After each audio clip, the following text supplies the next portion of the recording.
नमस्कार, आज की बात में आपका स्वागत है। सबसे पहले मैं आपको कोरोना वायरस की लेटेस्ट फिगर्स बता देता हूं। 135 करोड़ के हमारे मुल्क में करीब 30,000 लोग कोरोना वायरस के मरीज हैं और 937 लोगों की मौत हुई है। पिछले 24 घंटे में करीब 1600 नए केसेस आए हैं और 51 लोगों की मौत हुई है। इन फिगर्स को 35 करोड़ की आबादी वाले, हमसे 100 करोड़ कम आबादी वाले अमेरिका से कंपेयर करें तो पता चलेगा हमने इस वायरस पर कितना कंट्रोल किया है। दुनिया के सबसे ताकतवर मुल्क अमेरिका में पिछले 24 घंटे में 1303 लोगों की मौत हुई है। करीब 3000 नए केसेस सामने आए हैं। 10.5 लाख से ज्यादा कोरोना के मरीज हैं। तो इस बात में तो कोई शक नहीं, अमेरिका के मुकाबले कोरोना पर कंट्रोल पाने में हमने सफलता हासिल की है। अगर आपसे थोड़ी देर पहले के फिगर्स को ब्रिटेन, इटली, स्पेन जैसे मुल्कों से कंपेयर किया जाए, टर्की से कंपेयर किया जाए तो ये बात और पुख्ता हो जाती है। लेकिन तो भी बहुत सारे लोग सवाल पूछ रहे हैं, अगर लॉकडाउन सफल हो गया तो फिर 35 दिन के बाद भी कोरोना के इतने सारे केसेस क्यों आ रहे हैं? पिछले 24 घंटे में 1600 केसेस कहां से आए, क्यों आए? अगर अमेरिका के मुकाबले हमारे देश में इतने कम केसेस हैं और हमने कोरोना पर कंट्रोल पा लिया है तो लॉकडाउन को जारी रखने की बात क्यों की जा रही है? लेकिन आज कोरोना को लेकर जो खबरें आई उनमें आपको इन सवालों के जवाब मिलेंगे। मैं आपको इन सवालों के जवाब दूंगा। इतने सारे केसेस कहां से आए, क्यों आए, लॉकडाउन जारी रखना क्यों जरूरी है, यह आज की खबरों से पता चलेगा। सबसे खतरनाक खबर, सबसे ज्यादा डराने वाली खबर, सबसे ज्यादा तबाही की खबरें महाराष्ट्र और गुजरात से आई है। और महाराष्ट्र में भी एक खौफनाक तस्वीर आज नागपुर से आई। नितिन गडकरी का नागपुर पूरी तरह से कोरोना के चपेट में है। लेकिन नागपुर के इस हालात में, नागपुर को इस पोजीशन में पहुंचाने के लिए आपको जानकर हैरानी होगी, एक शख्स जिम्मेदार है। पिछले हफ्ते मैंने आपको इनके बारे में बताया था, अब्दुल मियां, जो इस दुनिया में नहीं है। लेकिन आज जो खबर मिली, एक हफ्ते बाद जो फिगर्स आई, उन्होंने रोंगटे खड़े कर दिए।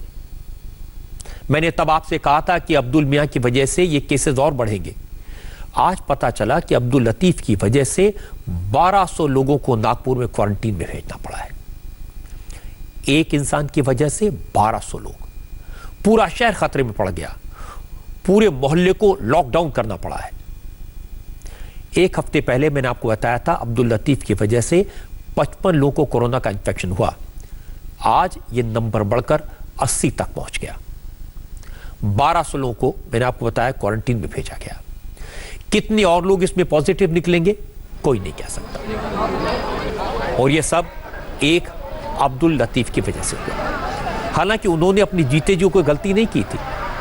उनकी मौत के बारे में पता चला कि वो कोरोना पॉजिटिव थे और इसके बाद प्रशासन ने उन लोगों से खुद सामने आने की अपील की जो इस शख्स के संपर्क में आए थे। लोगों ने उस वक्त प्रशासन की बात नहीं सुनी। इसके बाद नागपुर में इस व्यक्ति के संपर्क में आने वाले 55 लोगों को कोरोना हुआ। आज से 7 दिन पहले जब मैंने आपको नागपुर की इस सुपर स्प्रेडर अब्दुल लतीफ की स्टोरी बताई थी, आज पता चला कि अब्दुल लतीफ साहब के कांटेक्ट में आने वाले या सेकेंडरी कांटेक्ट में आने वाले लोगों का नंबर बढ़कर 80 से ज्यादा हो चुका है और पूरा इलाका खाली कराना पड़ा है। 1200 से ज्यादा लोगों को क्वारंटीन में भेजना पड़ा है। लोगों को क्वारंटीन सेंटर में भेजने के रात में बसें लगाई गई, स्टेट रिजर्व पुलिस तैनात हो गई। और यह सब इसलिए क्योंकि कुछ लोगों ने लापरवाही की, कोरोना के खतरे को हल्के में लिया, सरकार को नहीं बताया कि वो अब्दुल लतीफ से उनके आखिरी दिनों में मिलने गए थे। इस वक्त अपने टीवी स्क्रीन पर आप नागपुर का कोरोना मैप देख रहे हैं।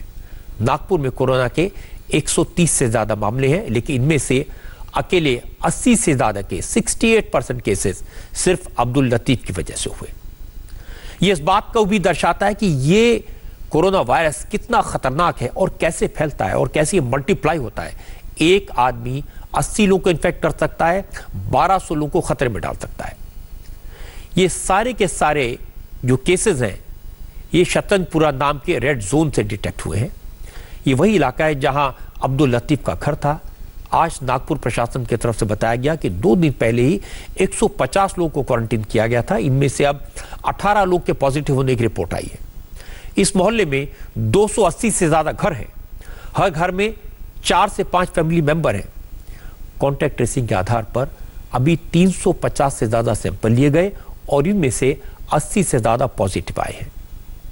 नागपुर म्युनिसिपल कॉर्पोरेशन के कमिश्नर का कहना है कि पहले अब्दुल लतीफ के आसपास के 30 घरों को क्वारंटीन किया गया था, लेकिन अब इनमें से 10 लोग अपने घरों से भाग गए।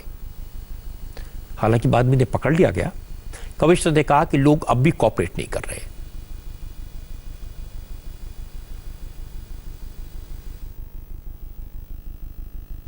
वो फैमिली और एरिया ऐसा है कि हर एक उनका मेहमान है, रिलेटिव है, नेबरहुड है, तो मिक्स हो ही गए हैं। बताते नहीं है लेकिन मिक्स हो ही रहे हैं। तो इसीलिए हमने ये तय किया, ये डिसीजन लिया है कि पूरा वो जो 275 टू 280 हाउस होल्ड है वो पेरीमीटर में पूरे हाउस होल्ड को क्वारंटाइन किया जाए। ऑलमोस्ट लगभग 1200 लोगों को उनका टेस्ट किया जाए। जो पॉजिटिव आएंगे उन ट्रीटमेंट करेंगे और उनसे फिर से भी हिस्ट्री लेंगे, कॉन्टैक्ट हिस्ट्री किसके पास है वो भी उनमें क्वारंटाइन किए जाएंगे। दूसरा ऑप्शन हमारे पास ये था कि वहीं घर पे स्वैब लिया जाए और टेस्ट किया जाए। वो हमारे लिए एडमिनिस्ट्रेटिवली बहुत इजी है, स्वैब लेना और टेस्ट करना, लेकिन वो लोग मिक्स होते रहेंगे, इसलिए फिर से ये बढ़ जाएगा।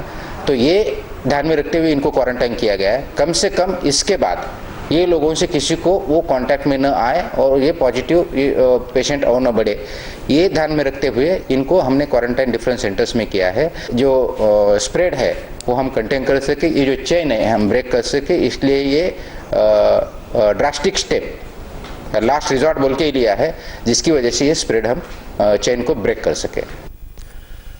सब लोग इस खतरे को समझ पाएं, इस बात का एहसास कर पाएं कि कोरोना का वायरस किस तरह से फैलता है। इसके लिए अब्दुल लतीफ की केस हिस्ट्री को एक बार फिर से समझना जरूरी है। 68 साल के अब्दुल लतीफ की 5 अप्रैल को मौत हुई थी।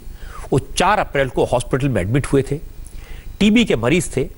मौत के बाद पता चला कि अब्दुल लतीफ की मौत की वजह कोरोना वायरस है। अब्दुल लतीफ की कोई ट्रैवल हिस्ट्री नहीं थी, इसलिए और परेशानी हुई। उनके इलाके में किसी को कोरोना नहीं हुआ था, ये भी परेशानी की बात थी। लेकिन जब डिटेल पता चली तो पता लगा कि अब्दुल लतीफ को वायरस अपने दामाद के एक दोस्त से मिला था, जिसकी ट्रैवल हिस्ट्री थी। दामाद के साथ उसका दोस्त भी अब्दुल लतीफ से मिला और कोरोना वायरस दे गया।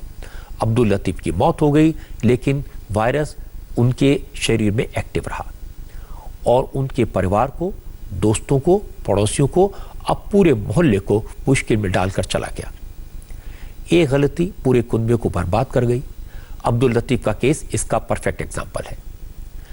1 हफ्ते पहले जब मैंने आपको बताया था, तब से लेकर अब तक ये कितना और फैल गया है, ये देखकर डर लगता है, खतरे का एहसास होता है। अब्दुल लतीफ की 4 बेटियां हैं, 1 बेटा है। उनके परिवार में कुल 20 से ज्यादा लोग हैं। इनमें से 19 लोग, माफ कीजिए 18, इनमें से 18 लोग कोरोना पॉजिटिव निकले हैं। 20 में से 18। अब्दुल लतीफ के 2 भाई और 1 बहन है। इन 3 परिवारों में कुल 54 लोग हैं। उनमें से 20 से ज्यादा लोग पॉजिटिव पाए गए। पहले अब्दुल के बेटे को कोरोना हुआ, बेटे से बहू को इन्फेक्शन हुआ, इसी तरह बहू से उसके भाई और भाभी को कोरोना हो गया। अब्दुल लतीफ की 3 बेटियों को भी इन्फेक्शन हुआ। दूसरी बेटी से दामाद को वायरस लगा और फिर ये उनके बच्चों में पहुंच गया।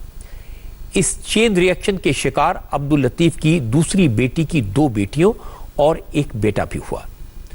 अब्दुल लतीफ की तीसरी बेटी के घर में भी कोरोना ने दस्तक दे दी है। पता चला कि बेटी के साथ उसके बच्चों को, यानी अब्दुल लतीफ के 2 ग्रैंडसन और 1 ग्रैंड डॉटर को भी कोरोना का इन्फेक्शन हो गया। इसके अलावा अब्दुल लतीफ के ब्रदर इन लॉ और उनके दोस्त भी इन्फेक्ट हो गए। कुल मिलाकर सबके सब पूरा कुनबा बर्बाद हो गया। 3 पीढ़ियों का सामना मौत से हो गया। गलती सिर्फ इतनी थी, ये पता लगने के बाद भी कि अब्दुल लतीफ कोरोना के इन्फेक्शन के कारण बने हैं। कौन कौन लोग उनके कांटेक्ट में आए, ये जानकारी प्रशासन से छुपाई गई। 4 लड़कियां, 1 बेटा, 2 भाई, 1 बहन, उनका फैमिली मेंबर्स पूरे, उनका रिलेटिव्स है। ये काफ़ी बड़ा इशू है। ये तो इनका फॉरेन हिस्ट्री नहीं था, लेकिन उनके भाई का जब जो सन इन लॉ एक तरफ से, दूसरी तरफ से जो ट्रैवल एजेंसी जो बोलते हैं हम टूर्स, वो उनके भाई का सन इन लॉ था। और ये खुद जो डेथ हुए वो उनके मामा थे, मतलब भांजे मामा का भी रिलेशन है और भाई की तरफ से जमाई का भी रिलेशन है। और इनके जो डेथ हुए उनकी जो सन इन लॉ थे उनका फ्रेंड भी है। तो ऐसा वो रिलेशन था। वो आदमी यूएई गए थे, वहाँ से रायबरेली गए थे, दिल्ली गए थे, दिल्ली से होकर यहाँ आए, वो भी पॉजिटिव आए।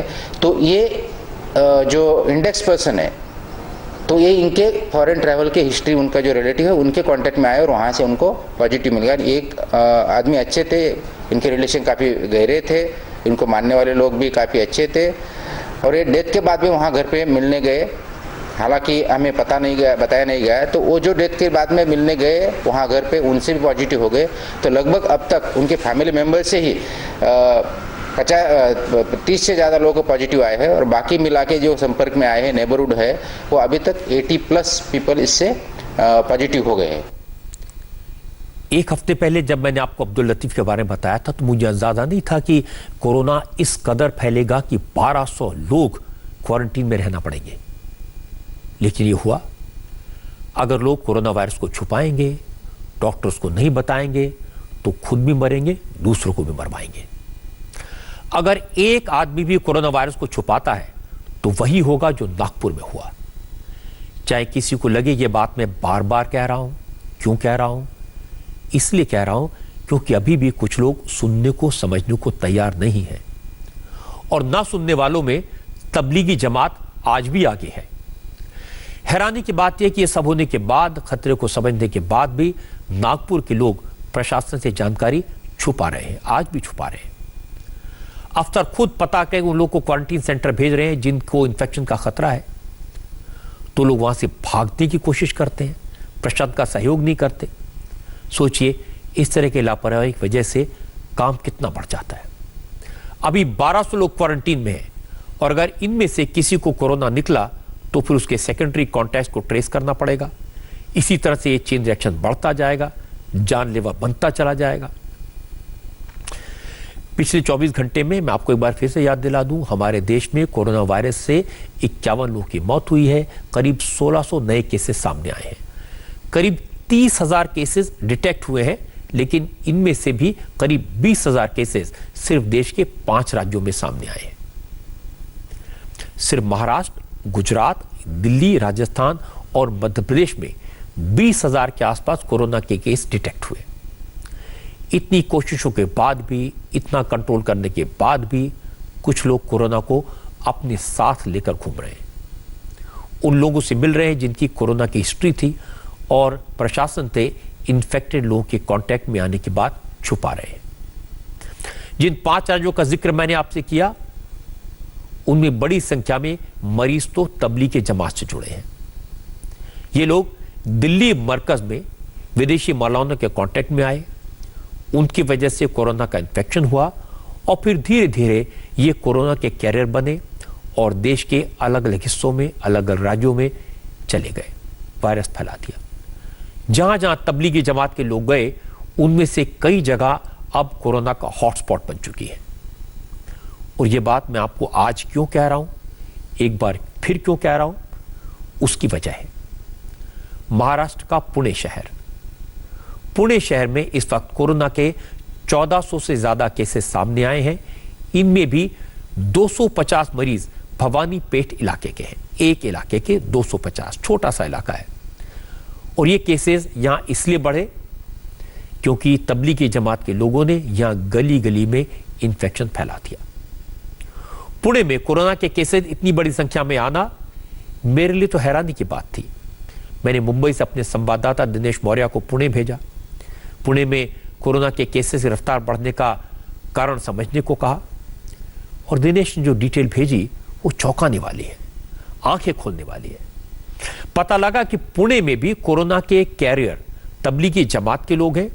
निजामुद्दीन मरकज के मजमे में शामिल होने के लिए तबलीगी जमात के 180 लोग पुणे से दिल्ली आए थे।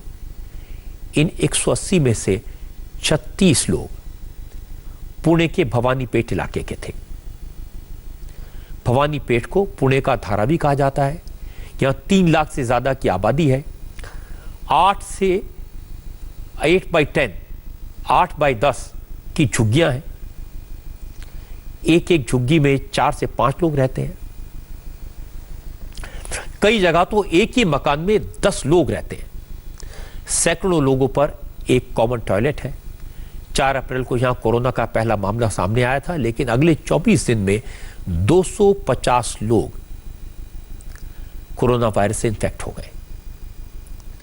जो पहला शख्स इन्फेक्ट हुआ था वो तबलीगी जमात का मेंबर था और उसके बाद तो कोरोना का इन्फेक्शन तेजी से फैला।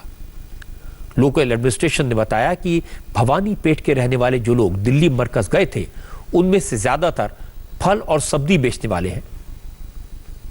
कई लोग दूसरा छोटा मोटा काम करते हैं।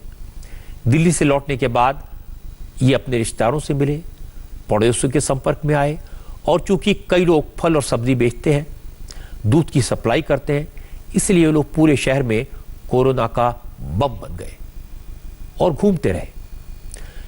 अब प्रशासन इनके प्राइमरी और सेकेंडरी कॉन्टैक्ट कहां से खोजे, कितने लोगों को मिले, कैसे पता चले।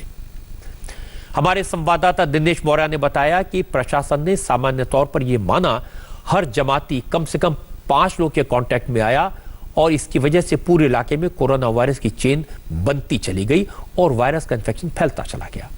हालांकि जैसे ही मरकज से कोरोना इन्फेक्शन के खतरे की बात सामने आई तो पुलिस ने पहले जमातियों से खुद बाहर निकलने की अपील की। जब वो सामने नहीं आए तो धरपकड़ की, लेकिन भवानी पेट के 36 जमाती अपने रिश्तेदारों के पास भाग गए और उन्हें भी वायरस का खतरा दे दिया। हालांकि बाद में जब सख्ती हुई तो कुछ सामने आए, कुछ को पुलिस ने खोज लिया और इन्हें सबसे पहले क्वारंटीन में भेज दिया। जब तक इन्हें आइसोलेट किया गया तब तक काफी देर हो चुकी थी। वायरस पुणे के भवानी पेट के छोटे छोटे घरों में घुस चुका था। ये जो भवानी पेट है, यहीं पर सबसे बड़ी झुग्गी बस्ती है। यहाँ की आबादी 3 लाख से ज्यादा है और अब तक यहाँ पर 250 कोरोना संक्रमण के मामले सामने आ चुके हैं। 4 अप्रैल को यहाँ पर पहला कोरोना संक्रमण का मामला सामने आया था। तब से लेकर अब तक महज 25 दिन के भीतर ये आंकड़ा बढ़कर 250 पहुंच गया है और यहाँ पर पहला कोरोना संक्रमित व्यक्ति निजामुद्दीन मरकज से लौटा एक जमाती था। आरोप है कि इन्हीं जमातियों की वजह से भवानी पेट में कोरोना संक्रमण फैला। दरअसल जो लोग यहाँ पर रहते हैं उनके घर इतने छोटे हैं कि 8 बाय 10 के कमरे में 10 से 12 लोग रहते हैं और इसी वजह से यहाँ पर सामाजिक दूरी का पालन कर पाना लगभग नामुमकिन है। प्रशासन ने अब इस संक्रमण को रोकने के लिए युद्ध स्तर पर कोशिश शुरू कर दी है। लगातार पूरे इलाके में सैनिटाइजेशन किया जा रहा है। 40,000 से ज्यादा लोगों का अब तक यहाँ पर सर्वे हो चुका है। प्रशासन का कहना है कि अगर यहाँ पर सामाजिक दूरी का पालन किया जाता है तो कोरोना को रोकने में यहाँ पर कामयाबी मिल सकती है और यही वजह कि अब यहाँ के 11 स्कूलों में जो बस्तियों में लोग रहते हैं उन्हें रखने की व्यवस्था की गई है। हालांकि कई जमाती ऐसे हैं जो इलाज के बाद ठीक हो गए, लेकिन दिक्कत यह है कि कुछ लोग अब भी ऐसे हैं जो बीमारी के लक्षणों को छुपा रहे हैं, इनके बारे में जानकारी नहीं दे रहे हैं। जो विदेश में रहते थे वहाँ से जो लोग आते थे वो एक पॉइंट है और दूसरा एक निजामुद्दीन का जो मरकज़ का हुआ था उसमें से जो लोग आए हैं उसमें से भी हमें कुछ लोग पॉजिटिव मिले हैं। उसमें ये जो लोग आए हैं या इनमें से जो वो कोई भाजी बिकता है, सब्जी बिकता है, कोई दूध बिकता है, कोई ना कोई ऐसा। देखो भवानी पेट का एरिया और कस्बा विश्राम बाग का एरिया जो है यहाँ पे जैसा स्लम बहुत बड़ा है वैसा यहाँ पे मार्केट भी बहुत बड़ा मार्केट है। सब ये लोग मार्केट में काम करने वाले लोग हैं, इससे भी ये बढ़ रहा है। ऐसी बात है। या कोई मरकज से आए, कोई और बाहर से कहाँ से आए, तो उन्होंने खुद बताना चाहिए कि हम इसमें से कोई लोगों ने बताया 70-80% जो परसेंटेज लोग हैं उन्होंने बताया, लेकिन कुछ लोग ऐसे भी है छुपाते।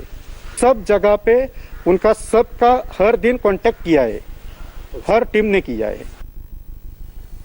ये बात सही है कि ये इलाका बड़ा है, बड़ी संख्या में लोग यहाँ रहते हैं, घर छोटे हैं, एक एक घर में कहीं 5 तो कहीं 10 लोग रहते हैं, लेकिन शौक से नहीं रहते, मजबूरी में रहते हैं, गरीब है इसलिए रहते हैं।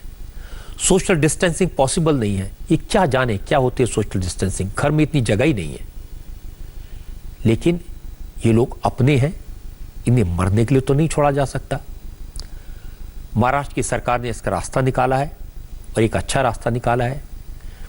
ये वायरस दूसरे लोगों में ना फैले, इसके लिए अब पुणे म्युनिसिपल कॉरपोरेशन ने इलाके को डीकंजेस्ट करना शुरू किया है। यानी यहां रहने वाले लोगों को यहां से निकालकर स्कूलों में और जो कम्युनिटी सेंटर्स हैं उनमें धीरे धीरे शिफ्ट किया जा रहा है। लोगों का कहना है कि छोटे छोटे घरों में दूरी मेंटेन नहीं रह सकती, इसलिए प्रशासन का कदम सराहनीय है। जरा सोचिए कि जमात के लोगों की गलती की वजह से लोगों को अपने घरों से स्कूलों में दूसरी बिल्डिंगों में शिफ्ट होना पड़ रहा है। लाखों की आबादी वाले इस मुल्क में, इस इलाके में कितना खौफ है, कितना डर है, और एक एक कॉन्टैक्ट को ट्रेस करने का काम कितना मुश्किल है, लेकिन करना पड़ रहा है। कोरोना के मरीजों की संख्या के लिहाज से आज एक और चौंकाने वाली खबर गुजरात से आई। गुजरात कोरोना के पेशेंट के नंबर में दूसरे नंबर पर है, सेकंड, महाराष्ट्र के बाद।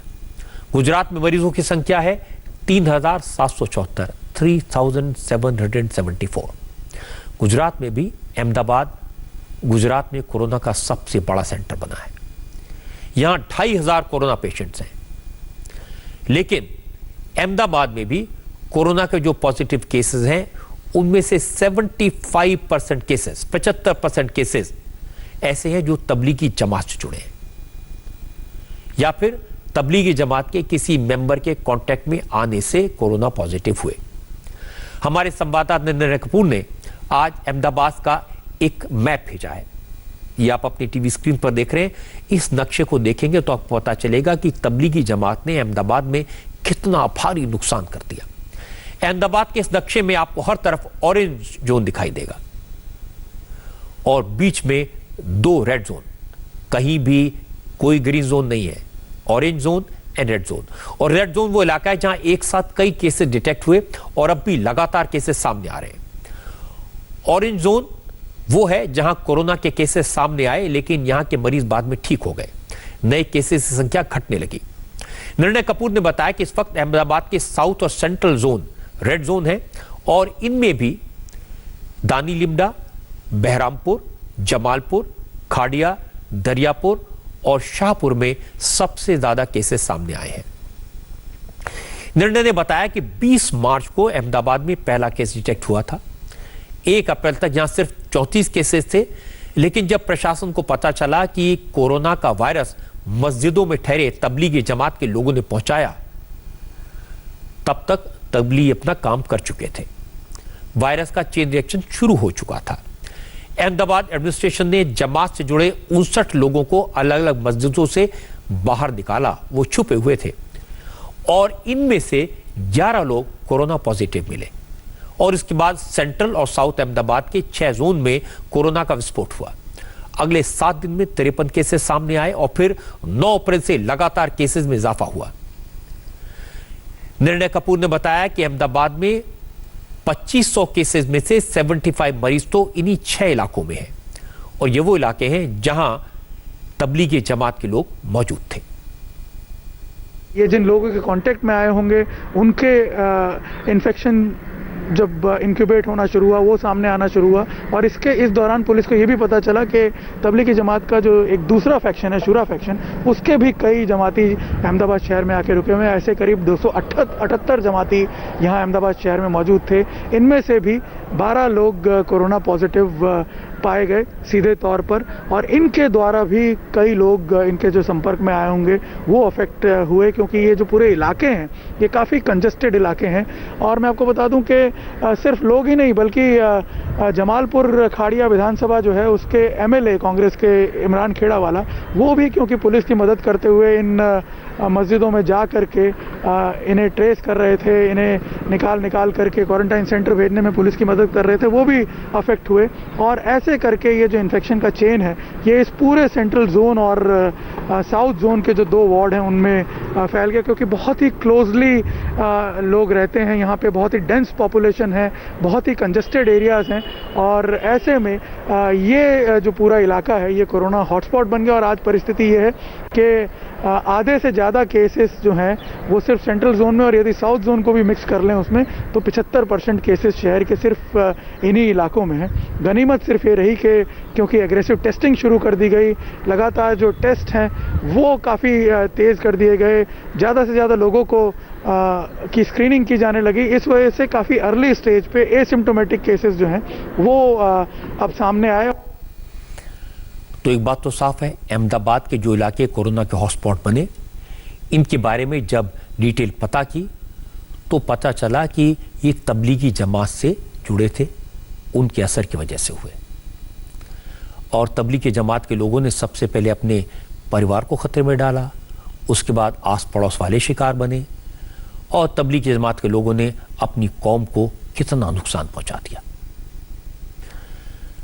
अब एक और खबर आई कानपुर से, चौंका देने वाली, हैरान करने वाली।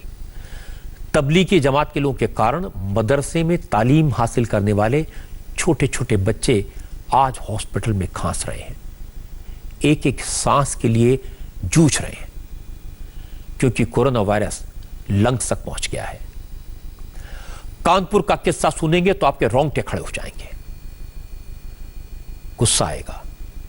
कानपुर में कोरोना के करीब 200 पेशेंट्स हैं, और ये जानकर आप हैरान रह जाएंगे कि इन 200 कोरोना के मरीजों में से 61 छोटे छोटे बच्चे हैं, जिन्हें तबलीगी जमात के लोग मदरसे में आकर कोरोना का जहर दे गए।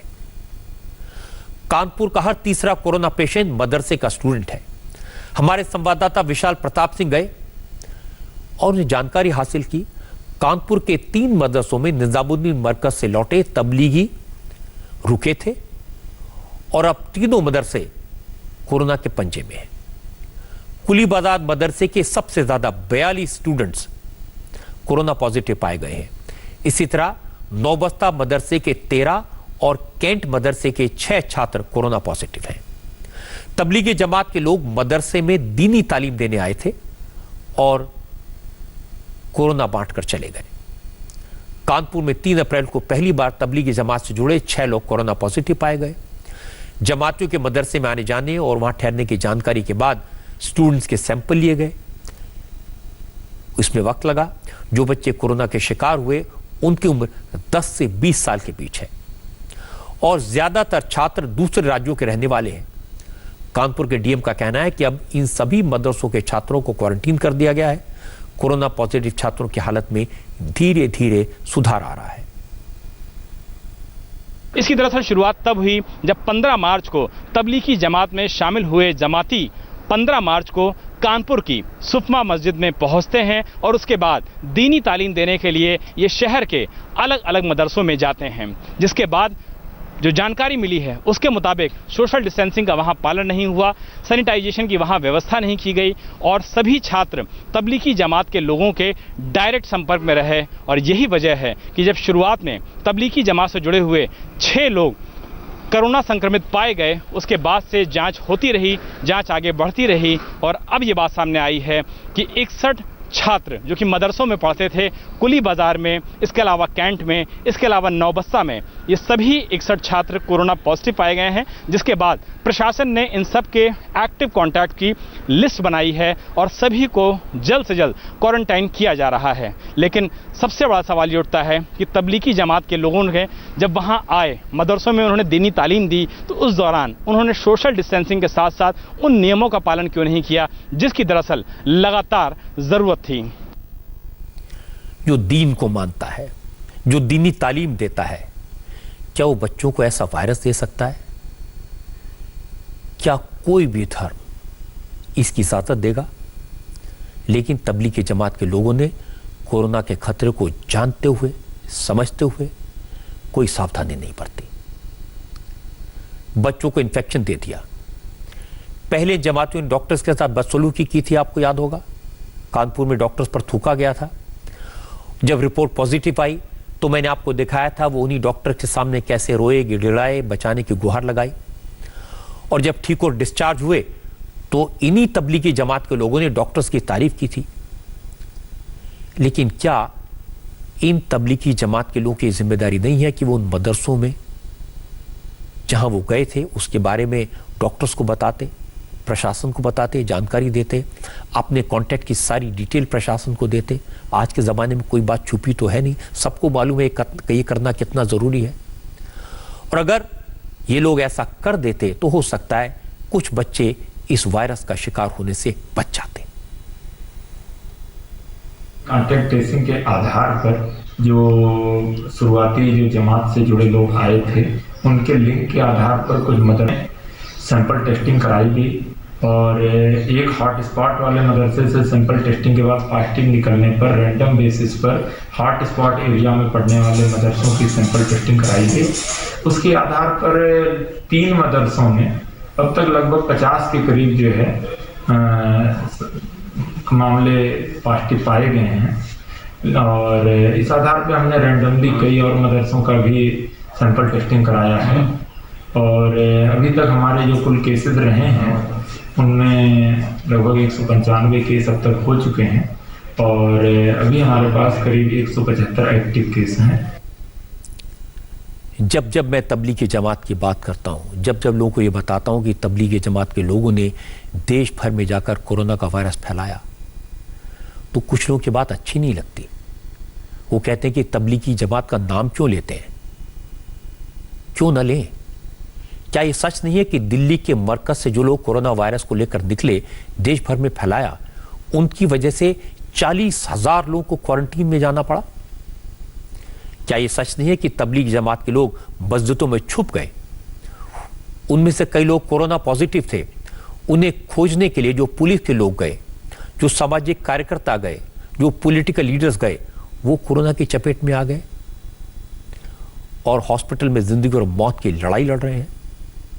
अहमदाबाद में कांग्रेस के नेता बदरुद्दीन शेख जमातियों को मस्जिद से निकालने के चक्कर में कोरोना के शिकार हुए और हॉस्पिटल में इलाज के दौरान अल्लाह को प्यारे हो गए, उनकी मौत हो गई। कांग्रेस एमएलए इमरान खेड़ावाला जमातियों को मस्जिद से निकालने के चक्कर में, उनका भला करने के चक्कर में खुद हॉस्पिटल पहुंच गए। इनकी वजह से गुजरात के चीफ मिनिस्टर विजय रूपाणी और deputy chief minister Nitin Patel को होम क्वारंटीन में रहना पड़ा था। क्या इसकी जिम्मेदारी तबलीग जमात पर नहीं है? क्या इसकी जिम्मेदारी तबलीग जमात के अमीर मौलाना साद को नहीं लेनी चाहिए?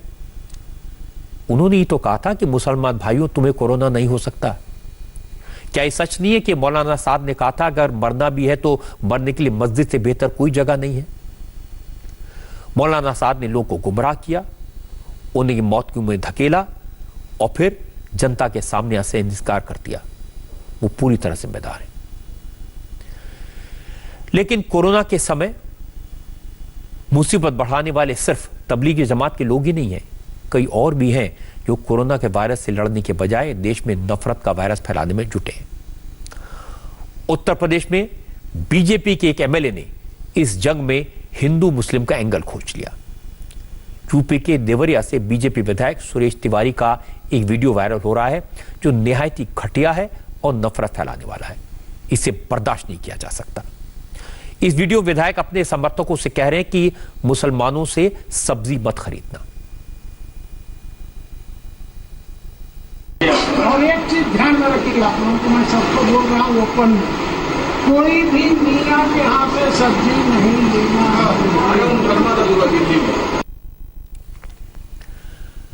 बात तो कह दी।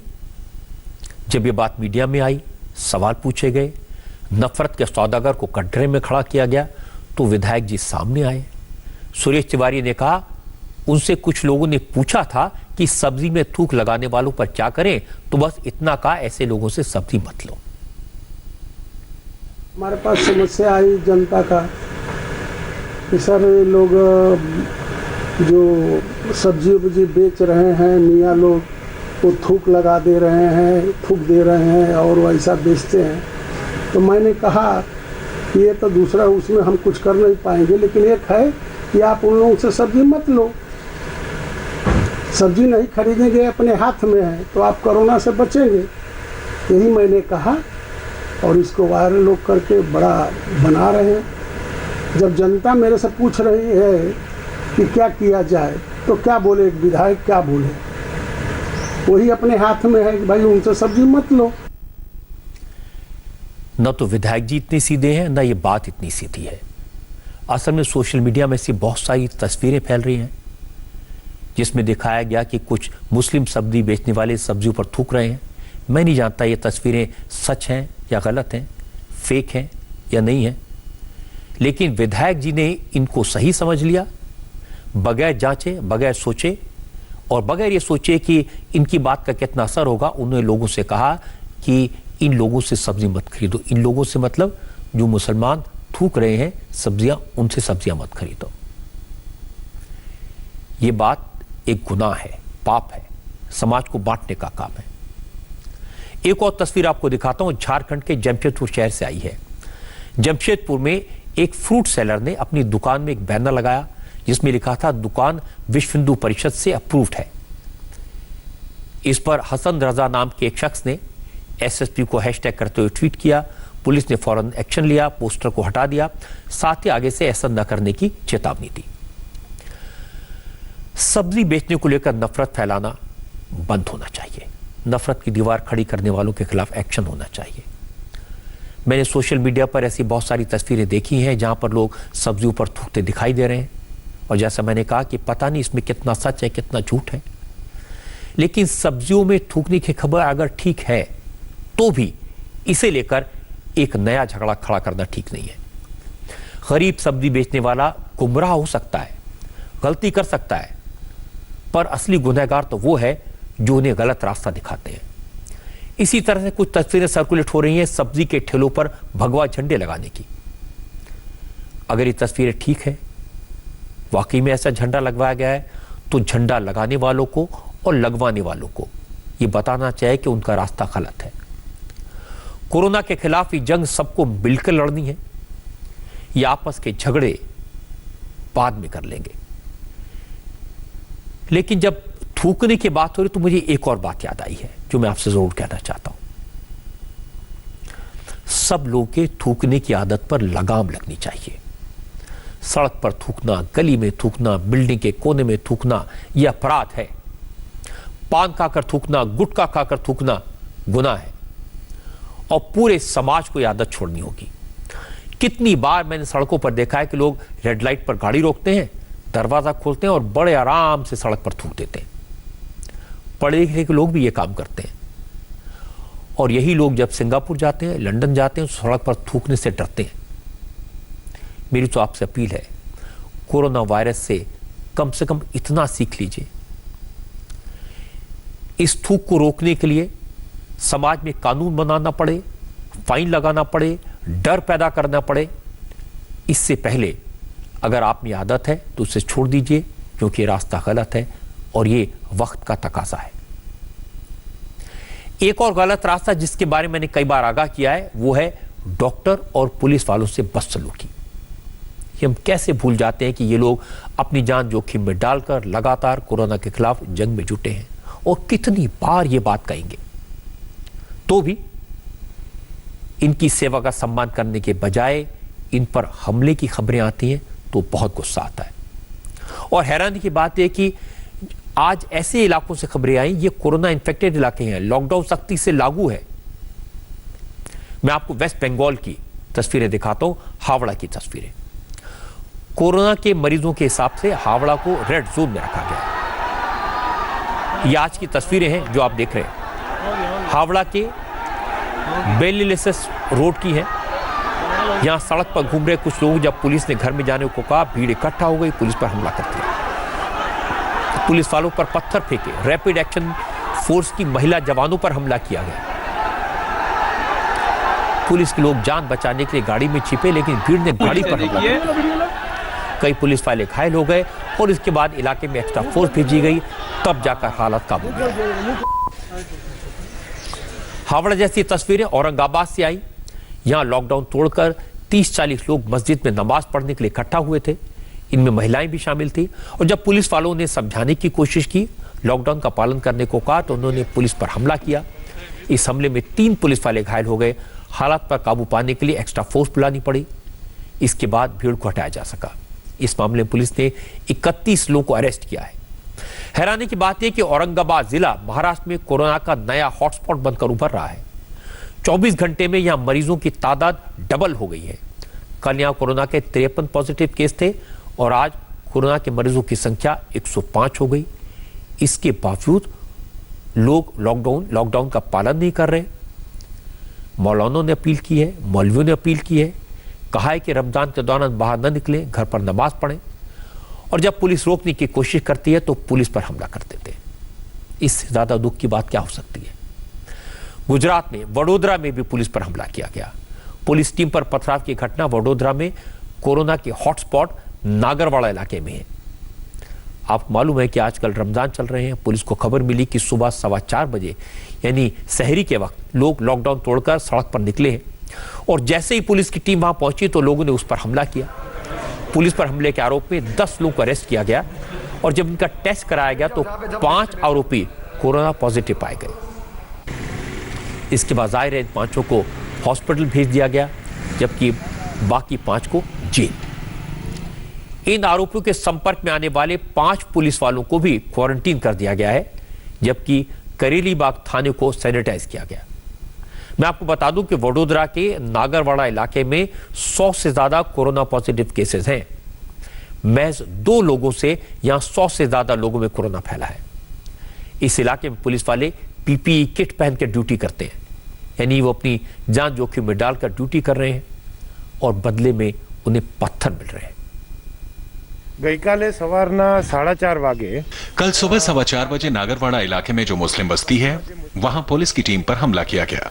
इसी घटना की जांच करते हुए पुलिस ने 10 लोगों को गिरफ्तार किया था। हाईकोर्ट की गाइडलाइन है कि कोरोना संक्रमित इलाके में अगर किसी आरोपी को गिरफ्तार किया जाता है तो उसका मेडिकल टेस्ट कराया जाना चाहिए। इसी टेस्ट में 5 आरोपी कोरोना पॉजिटिव पाए गए। 10 माथी 5 आरोपियों ने कोरोना के मरीजों का इलाज करना तो एक बड़ा चैलेंज है ही। अब सरकार प्रशासन सामने एक नई मुसीबत खड़ी हो गई है और ये मुसीबत है, अगर किसी कोरोना मरीज की मौत हो जाती है तो उसका अंतिम संस्कार कहां किया जाए, कैसे किया जाए। पिछले कुछ दिनों में मैंने आपको कई बार दिखाया कि देश के अलग अलग शहरों में लोकल लोग कोरोना मरीज के अंतिम संस्कार में रुकावट पैदा करते हैं, चाहे वो शमशान हो या वो कब्रिस्तान हो। न जलाने देते हैं, न दफनाने देते हैं। चेन्नई में आपको याद होगा एक डॉक्टर की डेड बॉडी ले जा रही एम्बुलेंस पथराव किया था।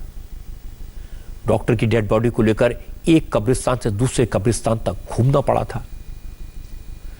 इसी तरह रांची में भी एक शव को दफनाने का विरोध हुआ था। आज हरियाणा के अंबाला से ऐसी खबर आई। यहां एक कोरोना सस्पेक्टेड महिला की मौत हो गई। पुलिस, मेडिकल और नगर पालिका की टीमें उसका अंतिम संस्कार करने के लिए चंद्रपुरा के शमशान घाट पहुंची। जैसे ही गांव वालों को खबर मिली, सैकड़ों की भीड़ इकट्ठा हो गई और पुलिस वालों पर पत्थर फेंकने शुरू कर दिए। कुछ पुलिस वालों को उसमें चोट भी आई। एम्बुलेंस का शीशा टूट गया। हालांकि बाद में पुलिस ने हल्का लाठीचार्ज किया, भीड़ को वहां से हटाया और महिला का दाह संस्कार किया। पुलिस के अफसरों ने हंगामा करने वाले कुछ लोगों की पहचान की है और उन्हें गिरफ्तार किया। आज यहाँ एक सस्पेक्टेड कोरोना डेथ हुई थी, जिसके सैंपल भेजे हुए थे और सस्पेक्टेड कोरोना डेथ में जिसका संस्कार के लिए जो डेजिग्नेटेड शमशान घाट था वो इस गांव का था। यहाँ पे डेड बॉडी लेके आए थे और यहाँ के गांव के लोगों ने लॉकडाउन को तोड़ते हुए यहाँ गांव के 200-400 आदमी इकट्ठे हो गए। इनको समझाने की कोशिश करी लेकिन नहीं माने, जिन्होंने पुलिस की टीम पे, डॉक्टरों की टीम पे और हमला किया, एम्बुलेंस के शीशे तोड़े। जिनके खिलाफ जो भी कानूनी कार्रवाई बनेगी उसके खिलाफ कार्रवाई करेंगे। इन पे कौन कौन सी धाराओं के तहत जो भी जितनी भी सेक्शन जो बनेगी, जो डॉक्टरों की टीम पे हमला करने का, जैसे कि अभी अमेंडमेंट हुई है उसकी सेक्शन लगेगी।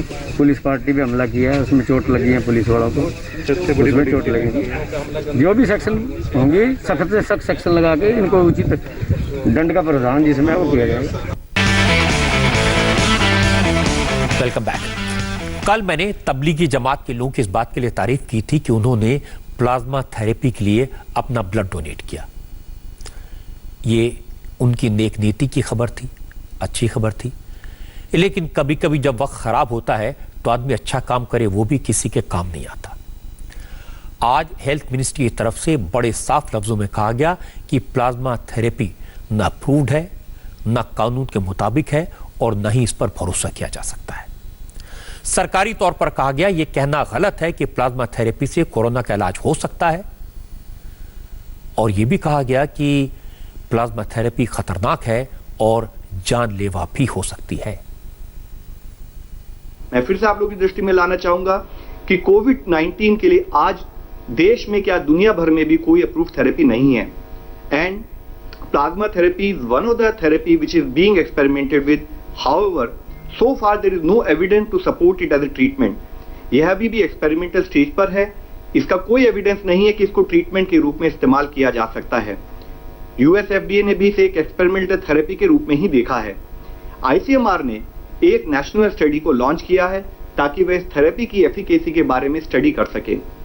इसलिए इस विषय में यह क्लैरिफाई करना बहुत जरूरी है, अति आवश्यक है कि जब तक कि आईसीएमआर अपनी स्टडी को कंक्लूड ना कर ले, रोबस्ट साइंटिफिक प्रूफ अवेलेबल ना हो, तब तक इस थेरेपी को केवल हम या तो रिसर्च या ट्रायल पर्पस के लिए ही उपयोग करें। इनफैक्ट जो प्लाज्मा थेरेपी है, अगर इसको हम प्रॉपर तरीके से प्रॉपर गाइडलाइंस के तहत इस्तेमाल ना करें तो इससे लाइफ थ्रेटनिंग कॉम्प्लिकेशंस भी हो सकती हैं। जब तक यह थेरेपी प्रॉपरली अप्रूव नहीं है या इसकी इफेक्टिवनेस सिद्ध नहीं हुई है, तब तक इसके बारे में किसी भी तरह का दावा किसी भी स्थाई पर करा जाना बिल्कुल अनुचित है। आईसीएमआर की स्टडी के बारे में कहीं भी इस प्रकार का प्रयोग पूरी तरह से इलीगल है और दूसरी तरफ पेशेंट की जान को इससे खतरा भी उत्पन्न हो सकता है।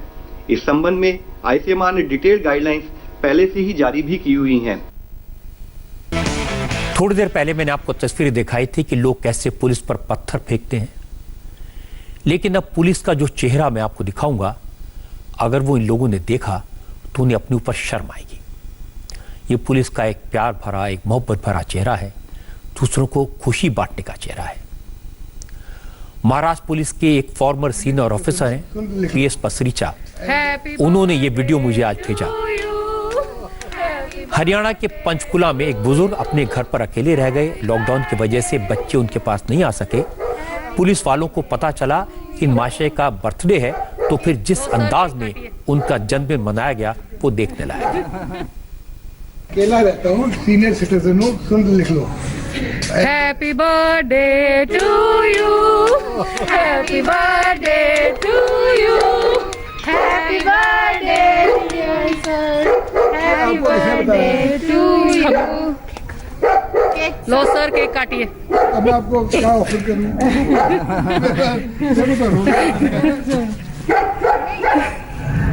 मेरा बच्चे बाहर जाते हैं, मैं क्या बना सकूँ?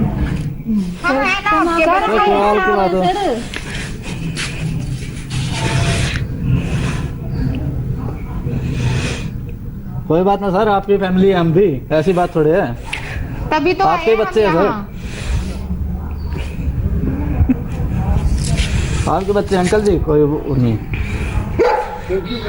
आइए अंकल, प्लीज आइए, केक कटिंग करो। कैप लगा के। कोई बात ना अंकल जी, कोई बात नहीं।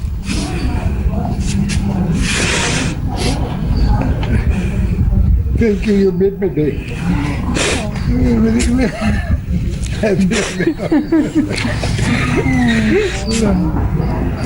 Happy birthday to you. Happy birthday to you. Happy birthday dear uncle. Happy birthday to you. Happy birthday uncle. Low sir, low please. जब आए तो मैं तो एक बारी डर गया। वो फिर उन्होंने एक केक दिखाया मेरे को, कहती जी आपके लिए केक आया है, आपका नाम करणपुरी है। मेरी पूरी डिटेल थी उनके पास। मैं कहा जी हाँ, बस फिर बाकी आपको पता ही है। मैंने इमोशनल होना ही था, भैया मैं अकेला रहता हूँ, 1 महीने से इस गेट के बाहर नहीं गया मैं, और बच्चे मेरे बाहर हैं। सर उसके बाद आपको फिर बधाइयाँ मिल रही होंगी? बहुत ज़्यादा। मोबाइल की बैटरी खत्म हो गई है और चार्ज करने का टाइम नहीं मिल रहा है। तो सर आपको लगता है कि आज आपका अलग दिन, आप किसी वाला बर्थडे आप... मैंने दुनिया के कई मुल्कों में अपना बर्थडे मनाया, पर ऐसा बर्थडे मैंने कहीं नहीं मनाया। पुलिस वाला बर्थडे? नहीं, बहुत अच्छा। बल्कि मैं इनको जाके ना एक बारी मिलूंगा भी और थैंक यू भी करूंगा पर्सनली। धीरे से बाहर आए, उन्हें थोड़ा सा ऐसे फील हुआ कि पुलिस मेरे घर पे ही स्पेशल आके रुकी है, तो इसीलिए कहेंगे कि भाई आप बाहर क्यों खड़े हैं। तो उन्होंने कहा कि देखिए मेरा नाम करण है, करणपुरी है और मैं इतने इयर्स का हूँ। जैसे ही वो बोलने लगे तो हमने उनको बर्थडे विश किया, हैप्पी बर्थडे टू यू। तो फिर हमें वो बहुत इमोशनल हो गए थे। उसके बाद हमारे मुंह से भी कुछ नहीं निकला, हम भी इमोशनल हो गए उनके साथ। अंकल तो सोचते थे कहीं पुलिस उनसे पूछताछ करने तो नहीं आई, डर गए थे। लेकिन पहली बार पुलिस को इमोशनल होते उन्होंने देखा तो उनकी आंख में आंसू आ गए। असल में इस लॉकडाउन ने पूरे देश में पुलिस का एक नया रूप हमें दिखाया है। लोगों के लिए खाना बनाने का, गरीबों तक खाना पहुंचाने का, खिलाने का, किसी की शादी करवाने का तो किसी अकेले इंसान का बर्थडे मनाने का। मुझे पूरी उम्मीद है इस कोरोना वायरस के संकट का एक अच्छा असर यह जरूर होगा कि हमारे देश की पुलिस की छवि लोगों के लिए बदल जाएगी। पुलिस की वर्दी देखकर लोगों के मन में जो डर पैदा होता है, उसके बजाय ये फीलिंग आएगी कि वर्दी में एक दोस्त है, एक वेलविशर है जो हमारी सुरक्षा के लिए है, हमारी सिक्योरिटी के लिए है। कोरोना वायरस के बारे में बहुत सारी जानकारियां आई हैं, कुछ बेहद चौंकाने वाली नई जानकारियां हैं। कोरोना के नए सिम्टम्स के बारे में पूरी डिटेल्स मेरे सहयोगी सौरभ शर्मा के पास हैं।